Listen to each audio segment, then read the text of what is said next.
ආයුබෝවන් සුබ දවසක්. ශ්‍රී ලංකා විභාග දෙපාර්තමේන්තුව මගින් නිකුත් කරලා තියෙනවා පරිසර අමාත්‍යාංශයේ වනජීවි සංරක්ෂණ දෙපාර්තමේන්තුවේ කළමනාකරණ සහකාර තාක්ෂණික හෝ තාක්ෂණික නොවන කාණ්ඩ 2 නිලධර ගණයට අයත් වනසත්ව නියාමක තනතුරට බඳවා ගැනීම සඳහා වන විවෘත තරඟ විභාග 2025 සඳහා මේ වන විට අයදුම්පත් කැඳවලා තියෙනවා. ඉතින් මේකට යන්න ආසාවෙන් ඉන්න ඔයාලට මේක හොඳ අවස්ථාවක්. ඒ වගේම වනජීවි සංරක්ෂණ දෙපාර්තමේන්තුවේ 3 වන ශ්‍රේණිය වනසත්ව නියාමක තනතුරු පුරප්පාඩු 257ක් සඳහා බඳවා ගැනීමට සුදුසුකම් ඇති ශ්‍රී ලංකා පුරවැසියන්ගෙන් අයදුම්පත් කැඳවනු ලැබී කියලා තමයි සඳහන් කරන්නේ. බඳවනු ලබන සංඛ්‍යාවෙන් 103ක් කාන්ත අයදුම්කාරයන් සඳහා වෙන් කරනු ලැබේ. එසේම ප්‍රමාණවත් අයදුම්කාරයන් සංඛ්‍යාවක් සුදුසුකම් නොලදහොත් ඉතිරි සංඛ්‍යාව පිරිමි අයදුම්කරුවන්ගෙන් බඳවා ගනු ලැබේ කියලා තමයි සඳහන් කරන්නේ. මෙම විභාග 2026 මාර්තු මාසයේදී පවත්වනු ලබන බව මෙහින් නිවේදනය කරනු ලැබේ කියලා සඳහන් කරනවා. එසේම තෝරාපත් කරනු ලබන සංඛ්‍යාව හා පත්වීම ක්‍රියාත්මක වන දිනේ පත්වීම බලධරයා විසින් විනිශ්චය කරනු ලැබේ. කිසියම් පුරප්පාඩු සංඛ්‍යාවක් හෝ පුරප්පාඩු සියල්ල මුහුණ පිරවීමට පත්වීම බලධරයාට බලය ඇති කියලා තමයි සඳහන් කරන්නේ. ඒ වගේම මේ ගැසට් එකේ වැටුප් ක්‍රමය සහ සේවය අනුයුක්ත කිරීමේ පොදු නියාමනය හා සේවා කොන්දේසි සඳහන් කරලා තියෙනවා. මම මේ ගැසට් එක ඩිස්ක්‍රිප්ෂන් එකේ දාලා තියෙනවා. ඔයගොල්ලෝ පුළුවන් ඒක ඩවුන්ලෝඩ් කරන් කියවන්න. ඒ වගේම තේ සඳහන් දේවල් මම කෙටියෙන් කිව්වොත් මාස 6ක පුහුණු කාලය තුළ පුහුණු වනසත්ව නියාමක තනතුර සඳහා රුපියල් 18500ක මාසික දීමනාවක් ගෙවනු ලැබී කියලා සඳහන් කරනවා. ඒ වගේම 2025 වෙනි දිනදී අංක 10න් 2025 දරන රාජ්‍ය පරිපාලන චක්‍රලේඛී වනසත්ව නියාමක 3 වන තනතුරට අදාළ මාසික වැටුප් පරිමාණය ලෙස රුපියල් 70360ක් වේ කියලා සඳහන් කරනවා. එම වැටුප ඔබට හිමිවන්නේ 2027 1 දින සිට වේ කියලා සඳහන් කරනවා. පත්වීම ක්‍රියාත්මක වන දින සිට ඔබට මෙම චක්‍රලේඛයේ පලේගන 3 විධිවිධාන පරිදි වැටුප් ගෙවනු ලැබේ කියලා තමයි සඳහන් කරන්නේ. සේවය අනුයුක්ත කරවීම පොදු නියාමනයන් හා සේවා කොන්දේසි ලෙස වනසත්ව නියාමක තනතුර සඳහා තෝරා ගනු ලබන සියලුම දෙනා පුහුණු වනසත්ව නියාමක ලෙස මාස 6ක කාලයක් සඳහා බදවා ගනු ලබන අතර එම කාලය සඳහා දීමනාවක් ගෙවනු ලැබේ කියලා සඳහන් කරනවා. පූර්ව සාර්ථකව අවසන් කරන නිලධාරීන් වනසත්ව නියාමක 3 වන ශ්‍රේණියේ තනතුරට පත් කරනු ලැබේ. පුහුණුව සාර්ථකව අවසන් කිරීමට අසමත් වන හෝ පුහුණු කාලය තුළදී පුහුණුව අත්හැර යන තැනැත්තෙකුට නැවත මෙම තනතුර සඳහා ඉල්ලුම් කිරීම සඳහා හිමිකමක් නැමැති කියලා තමයි සඳහන් කරන්නේ. වනසත්ව නියාමක 3 වන ශ්‍රේණියේ පත්වීමට සුදුසුකම් ලැබෙන නිලධාරීන්ගේ තනතුරු ස්ථීරිය විශ්‍රාම වැටුප් සහිත විශ්‍රාම වැටුප් ක්‍රමයේ පිළිබඳ රජය විසින් ඉදිරියේදී ගනු ලබන ප්‍රතිපක්ෂමය තීරණයන්ට යටත් වේ. තවද වැන්දව පුරුෂ හා අනද්දල් විශ්‍රාම වැටුප් ක්‍රමයට දායක වී යුතුයි.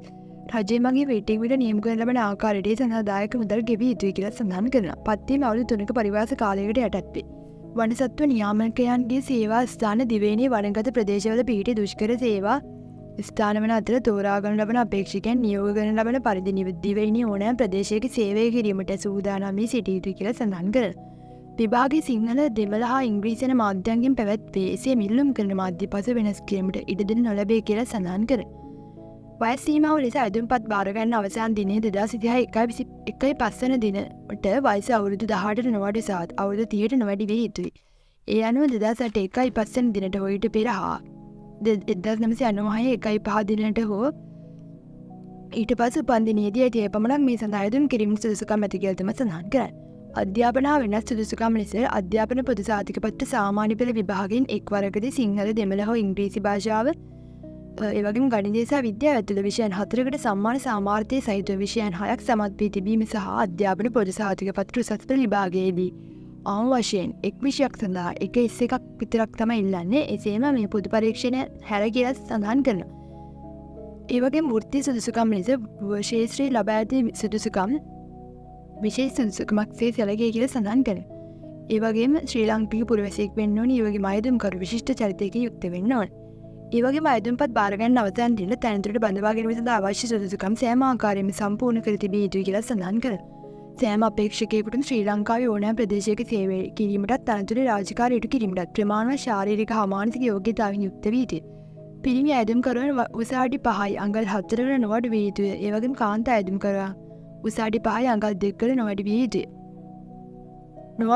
ඒ වගේම බඳවා ගැනීමේ ක්‍රමය ලෙස ඉහත 4 ඡේදයේ යටතේ සුදුසුකම් ලබන ලිඛිත පරීක්ෂණයකින් සමත් අයදුම් කරුවන් ලබා ගන්නා සමත් ලකුණු වල ප්‍රමුඛතා අනුපිළිවෙල මත බඳවා ගැනීමට නියමිත සංඛ්‍යාව මෙන් 5 ගුණයක් ව්‍යුහගත සම්මුඛ පරීක්ෂණයේ ලක් කළ ව්‍යුහගත සම්මුඛ පරීක්ෂණයේදී හා ලිඛිත පරීක්ෂණයේදී ලබා ගන්නා ලද මුළු ලකුණු වල ප්‍රමුඛතා අනුපිළිවෙල මත නියමිත පුරප්පාඩු සංඛ්‍යාව අනුරූපී ලෙස බඳවා ගනු ලැබේ. බඳවා ගැනීමට පවත්න අවසන් පුරප්පාඩු සඳහා බඳවා ගැනීමේදී සමාන ලකුණු ලැබුව අයදුම් කරුවන් කිහිප දෙනෙකුට සිටියහොත් ඊට ඉහළ ලකුණු ලබාගෙන ඇති අයදුම් කරුවන් පමණක් බඳවා ගැනීමට හෝ රාජ්‍ය සේවා කොමිෂන් සභාව උපදෙස් පරිදි බඳවා ගැනීමට කටයුතු කරනු ලැබේ කියලා තමයි සඳහන් කරන්නේ. ඒ වගේම ලිඛිත පරීක්ෂණයේ හා ව්‍යුහගත සම්මුඛ පරීක්ෂණයේ ලබාගත් ලකුණු වල මුළු ලකුණු ප්‍රමුඛතාව අනුව හා පවත්නා පුරප්පාඩු සංඛ්‍යාවට අනුරූපීව සකසන ලද ප්‍රතිඵල ලේඛනී වනජීවි අධ්‍යක්ෂක ජෙනරාල්වරයා වෙත ලබා දෙනු ඇත. අනතුරු විභාගයට අයදුම් කරන ලද සියලු දෙනාට පෞද්ගලික ප්‍රතිඵල දැනුම් දීම විභාග කොමසාරිස් ජෙනරාල්වරයා විසින් තැපෑලෙනවා www.results.exams.gov.lk යන වෙබ් අඩවිය ඔස්සේ සිදු කරනු ඇත කියලා තමයි සඳහන් කරන්නේ. එසේම පුහුණු කාල සීමාව සාර්ථක ලෙස අවසන් කරන අයදුම් කරුවන් වනසත්ව නියාමක 3 වන ශ්‍රේණියට වසර 3ක පරිවාස කාලයකට යටත් පත් කරනු ලබන අතර පළමු කාර්යක්ෂමතා කඩයිම් පරීක්ෂණයේ සමත් වීමෙන් පසුව වසර 3ක සතුටුදායක සේවා කාලයකින් පසුව සේවය ස්ථිර කරනු ලැබේ කියලා සඳහන් කරනවා. ලිඛිත විභාගයේ බුද්ධි පරීක්ෂණයේ ලකුණු 100යි කාලය පැය 1යි සමත් ලකුණු ප්‍රමාණය 141 ටම සඳහන් කරන්නේ. අපේක්ෂකයන්ගේ සිතීම තර්ක හැකියාව විශ්ලේෂණ හැකියාව හා තීරණ ගැනීම හැකියාව හඳුනා ගැනීමට හැකියන පරිදි සකස් කරන කෙටි පිළිතුරු සැපයීමේ මාදිලී ප්‍රශ්න 50කින් යුත් ප්‍රශ්න පත්‍රයක් එසේම විභාගයේ සිංහල දෙමළ හා ඉංග්‍රීසි යන මාධ්‍යයන්ගෙන් පැවැත්වේ. ඉල්ලුම් කරන මාධ්‍ය පසුව වෙනස් කිරීමට ඉඩ දෙනු නොලැබේ කියලා සඳහන් කරනවා. ඒ වගේම ව්‍යුහගත සම්මුඛ පරීක්ෂණ සඳහා පාඨ සඳහන් පරිදි ලකුණු ලබා දෙනු ඇත. අමතර අධ්‍යාපන සුදුසුකම් වල 20කුත් වෘත්තීය සුදුසුකම් වල ලකුණු 40කුත් බාලදක්ෂ පරිසර නියම බට ශිෂ්‍ය බට කණ්ඩායම් නියෝජනයකට ලකුණු 15කුත් ක්‍රීඩා කුසලතාවට ලකුණු 20කුත් සම්මුඛ පරීක්ෂණයේදී දක්වන දක්ෂතාවට ලකුණු 5කුත් වශයෙන් මුළු එකතුව 100ක් ලෙස ව්‍යුහගත සම්මුඛ පරීක්ෂණය ලබා දෙනවා කියලා තමයි සඳහන් කරන්නේ. එසේම අයදුම්පත් හා අනෙකුත් විස්තර වශයෙන් අයදුම්පත් ශ්‍රී ලංකා විභාග දෙපාර්තමේන්තුවේ www.donats.lk වෙබ් අඩවිය අව සර්විසස් යටතේ ඇති ඔන්ලයින් ඇප්ලිකේෂන්ස් යටතේ රික්‍රූට්මන්ට්ස් එක්සෑම්ස් ඔස්සේ පළ කර ඇති අතර අයදුම්පත් ඉදිරිපත් කළ හැකි මාර්ගගත ආකාරයට පමණි. මාර්ගගත අයදුම්පත් බාර ගැනීම 2025 දෙසැම්බර් මාස 8 වැනි දින පෙරවරු 9ට විවෘත වන අතර 2026 ජනවාරි 5 වැනි දින පස්වරු 9ට අවසන් වේ කියලා සඳහන් කරනවා. ඒ වගේම දැනට රාජ්‍ය හෝ පළාත් රාජ්‍ය සේවයේ නියුතු නිලධාරීන් අයදුම්පතේ පිටපතක් තම පෞද්ගලික ලිපිවලට ඇතුළත් කිරීම සඳහා ආයතන ප්‍රධානීන් වෙත බාර දී යුතු අතර සම්මුඛ පරීක්ෂණ සඳහා කැඳවනු ලැබෙන අවස්ථාවේදී ආයතන ප්‍රධානියා විසින් සහතික කළ අයදුම්පතේ පිටපතක් සහ සේවය සනාථ කිරීමේ ලිපියක් ඉදිරිපත් කළ යුතුයි. ඒ වගේම ඔන්ලයින් විභාග අයදුම්පත ඉංග්‍රීසි භාෂාවෙන් පමණක් සම්පූර්ණ කළ යුතුයි. අයදුම්කරු විසින් මාර්ගගත යොමු කරන ලද මෘදු පිටපත වළංගු අයදුම්පතක් බවට දෙපාර්තමේන්තුව විසින් බාර ගන්නා ලද හෝ බාර නොගන්නා බව පද්ධතියට ප්‍රවේශ වීමට භාවිතා කරන ලද ජංගම දුරකථන අංකයට කිටි පණිවිඩයක් මගින් හෝ විද්‍යුත් තැපෑල් ලිපිනයට හෝ දැනුම් දෙනු ලැබේ කියලා සඳහන් කරනවා.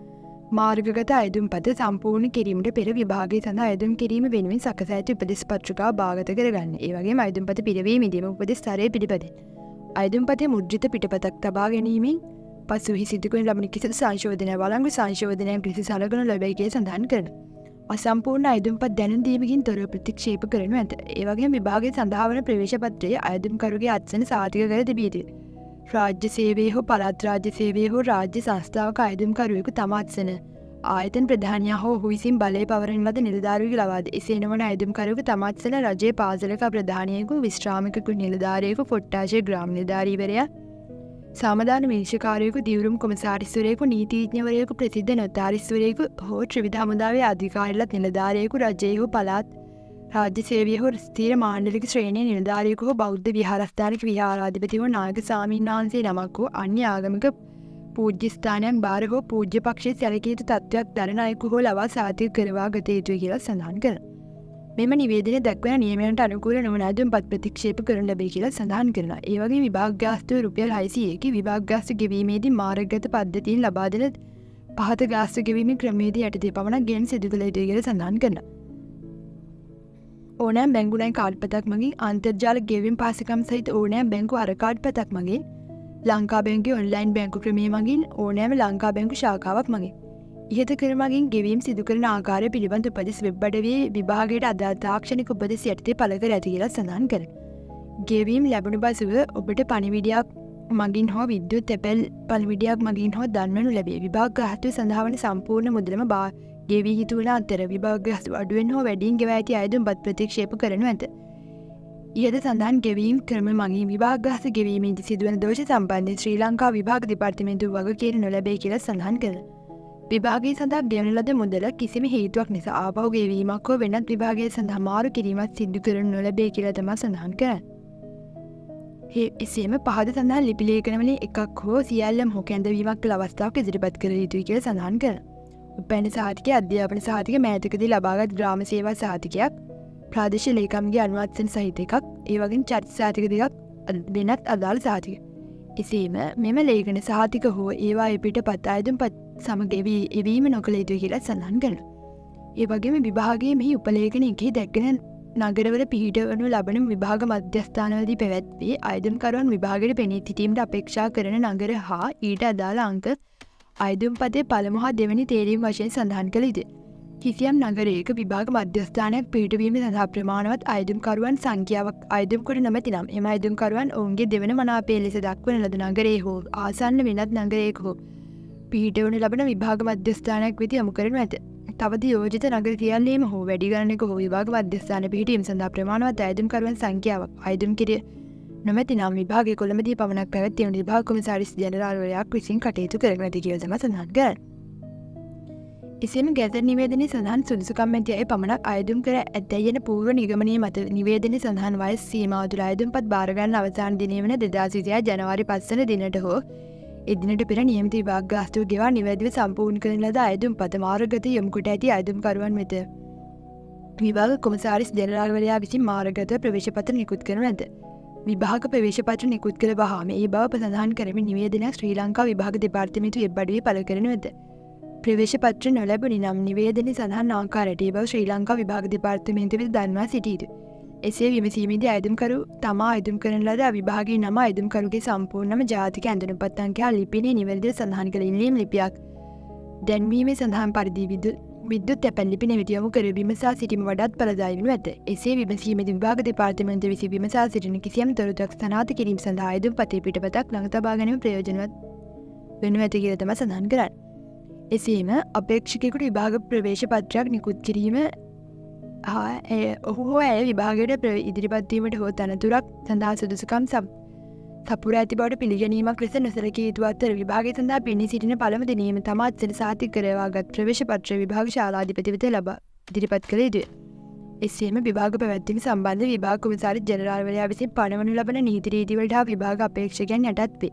එම නීති රීති උල්ලංඝනය කළොත් විභාග කොමසාරිස් ජෙනරාල්වරයා විසින් පනවන ලබන දඩුවමකට යටත් වීමට ඔහුට හෝ ඇයට සිදුවනු ඇත. විභාග ප්‍රතිඵල සම්බන්ධ විභාග කොමසාරිස් ජෙනරාල්වරයාගේ තීරණය අවසන් තීරණය වේ. විභාග අපේක්ෂකයෙකු අපේක්ෂිකාවක් විභාග ශාලාව තුළදී තමන් පෙනී සිටින සෑම විෂයක් සඳහාම ශාලාධිපති සෑහීමකට පත්වන පරිසෝගී අනන්‍යතාවය සනාථ කළ යුතුයි. ඒ සඳහා පහළ දැක්වෙන කවර ලියවිකියවිල්ලක් හෝ බාර ගන්න ලැබේ කියලා තමයි සඳහන් කරන්නේ. ජාතික හැඳුනුම්පත වළංගු විදේශ ගමන් බලපත්‍රය වළංගු ශ්‍රී ලාංකික රියදුරු බලපත්‍රය.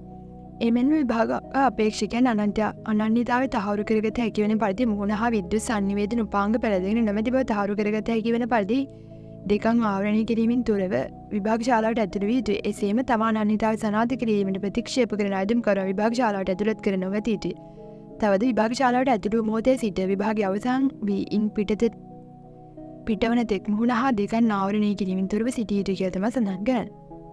සාවාදී තොරතුරු සැපීමට දඬුවම් ලෙස තෝරා ගන්න ලැබීමට පෙර හෝ පසු හෝ ඇදුම්කරුවෙකු අදාළ සුදුසුකම් සම්පූර්ණ කරන්නේ නැති බව අනාවරණය වුවහොත් ඕනෑම අවස්ථාවකදී ඔහුගේ අපේක්ෂකත්වය හෝ තෝරා ගැනීම අවලංගු කළ හැකිය. එසේම අවශ්‍ය අවස්ථාවකදී මෙම නිවේදනයේ සඳහන් කර නොමැති කරුණු පිළිබඳ වනජීවී අධ්‍යක්ෂක ජෙනරාල්වරයා විසින් තීරණය කරන පරිදි කටයුතු කරනු ඇත.